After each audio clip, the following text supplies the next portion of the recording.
Liam missed my birthday again this year because it was also Bella's birthday, his childhood best friend.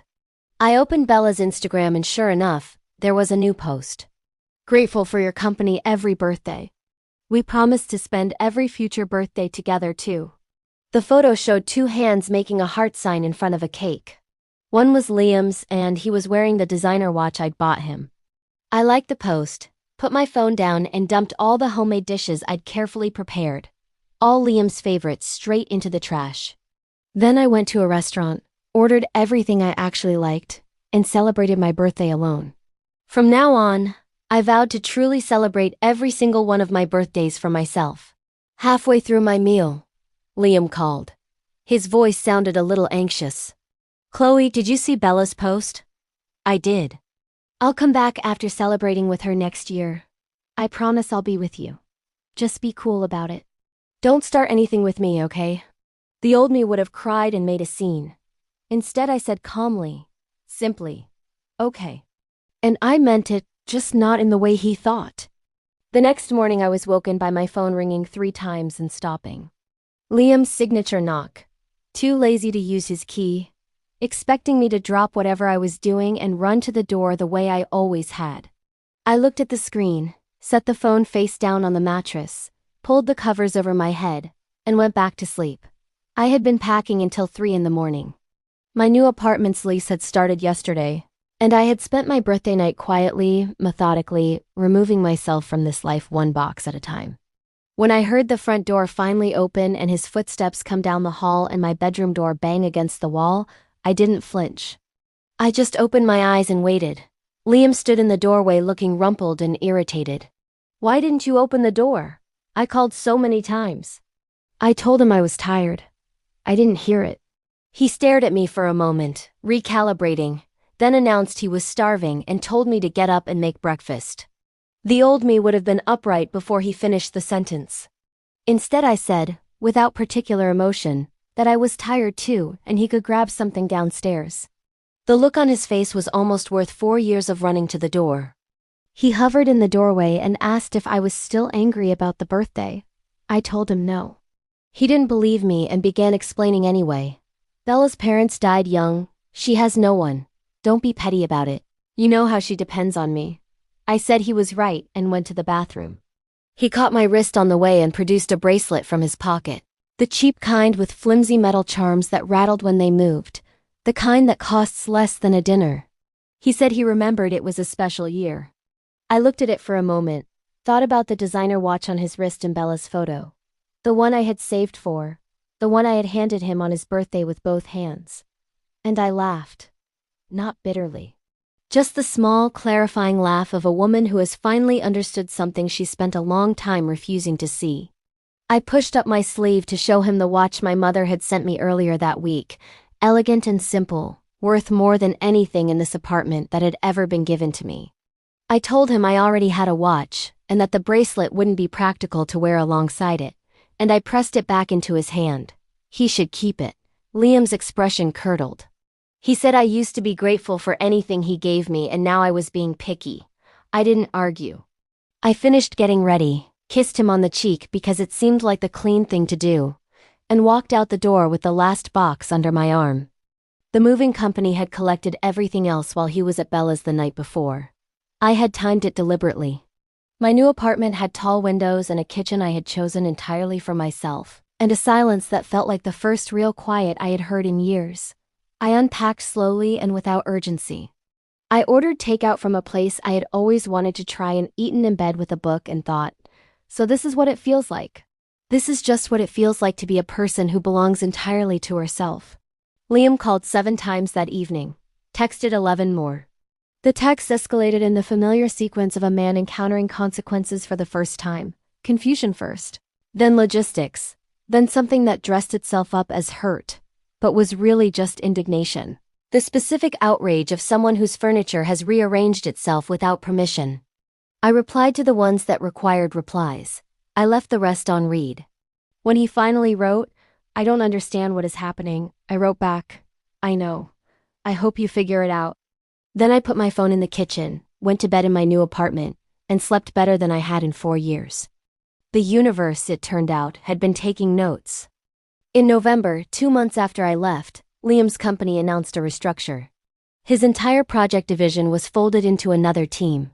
He kept his job but lost his title, his office, and the parking spot he had been inexplicably proud of. He mentioned it in a text, still casual, still performing unbothered. I sent back a thumbs-up emoji and genuinely wished him well from a very comfortable distance. In December, Bella moved into the apartment. I knew because a mutual acquaintance mentioned it with the studied neutrality of someone delivering information they find interesting. I noted it the way you note weather. The timeline, approximately 3 weeks after I left, confirmed what I had not asked about and did not need confirmed. And I felt nothing about it except a clean, almost architectural satisfaction. The feeling of a room finally making sense once you remove the furniture that was never right for the space. The mold appeared in January. Apparently it had been in the walls for some time. The kind of slow systemic problem that a building develops when things are ignored long enough and the remediation required them to vacate for 3 weeks. They stayed in a hotel that Liam described in a text I received and did not reply to as outrageously expensive.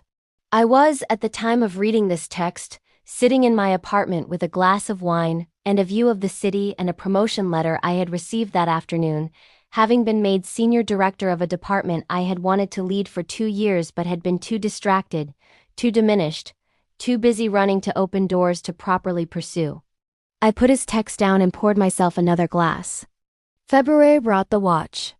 Specifically, it brought the discovery, via another Instagram post, the universe apparently having a taste for poetry, that the designer watch I had bought Liam, the one he had worn so proudly in Bella's birthday photo, had been left on the counter of the hotel bathroom during the mold evacuation and had been taken by housekeeping or misplaced or simply vanished, as things do when they are not treated with care.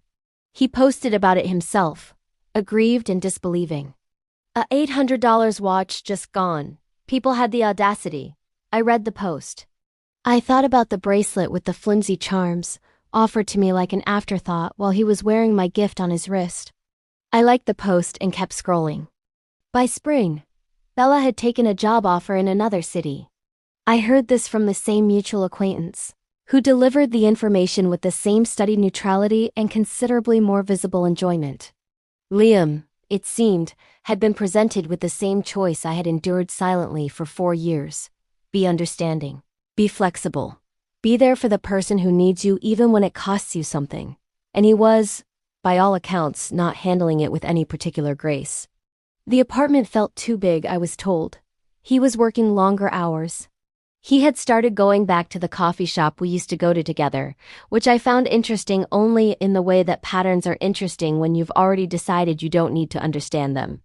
He called in April, not the 3-ring lazy knock, a real call, which rang until I answered because I was curious and because I could afford to be curious now, from this distance, in this apartment with this life. His voice was different, quieter. The careful performance of casualness he had maintained for months had finally been set down. He said he missed me. He said he'd been thinking, and he understood now that he had taken me for granted, and he wanted to know if there was any possibility, any at all, of talking. I let him finish. Then I told him, kindly and without drama, that I genuinely hoped he found what he was looking for, and that I had already found mine, and that I wished him nothing but good things.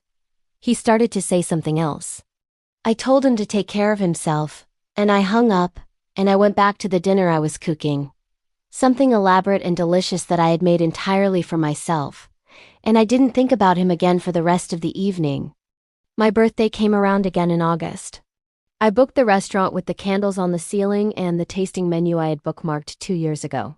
I went with 3 friends who had always liked me better than they liked the relationship. And we stayed for 4 hours and ordered the wine pairing and laughed at things I couldn't have explained to anyone who hadn't been there.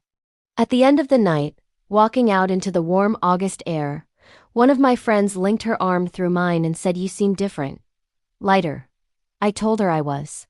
She asked what had changed. I thought about the trash can full of food I had cooked for someone who was somewhere else. I thought about the bracelet with the flimsy charms.